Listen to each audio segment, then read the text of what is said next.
என்னம்மா நீ மாத்திரை போடுவேன்னு எடுத்து வச்சுட்டு வந்தா அது அங்கேயே மறந்து வச்சுட்டு வந்துருவியா? சரி மாத்திரை போட்டியா இல்லையா நீ? போடல கண்மணி, மறந்துட்டேன். என்னம்மா இப்படி சொல்ற? நானே வேலையில மறந்தாலும் நீ மறக்கலாமா? இனிமேலாவது கவனமா இருந்துக்கும். சாப்பிட்ட கையோட மாத்திரைய உடனே போட்டுக்கணும், சரியா? சரி.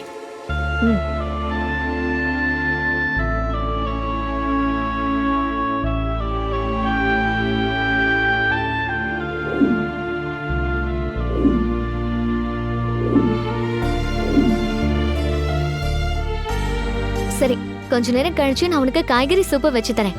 மத்தியானம் சாப்பிட என்ன வேணும்? கீரை கூட்டும் பீட்ரூட் பொரியலும் பண்ணட்டா? எதுக்கு எனக்குன்னு தனியா பண்ற? எல்லாருக்கும் என்ன சரி அதையே நான் சாப்பிட்டுக்கிறேன். இதை நான் உன்கிட்ட கேட்காமலே இருந்திருக்கலாம். சரி விடு, நான் பாத்துக்கிறேன். கண்மணி, எங்க போற? வேற எங்க போறேன்? கிச்சனுக்கு போய் வேலையை ஆரம்பிக்க வேண்டாமா? 2 நிமிஷம் இங்க உட்கார. ஏமா? உட்காருமா, சொல்றேன்.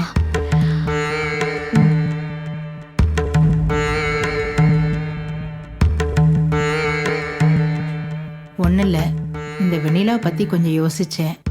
மனசுக்கு ஒரு மாதிரி கஷ்டமா இருந்துச்சு. பாவண்டி அவ இவ்வளோ பெரிய வீட்டுல வசதியா வாழ்ந்தவ இங்க இந்த மாதிரினா. இங்க இந்த மாதிரினா? மா, என்ன நினைச்சு பேசுற நீ? ஏன் அவளுக்கு இங்க என்ன குறைச்சல்?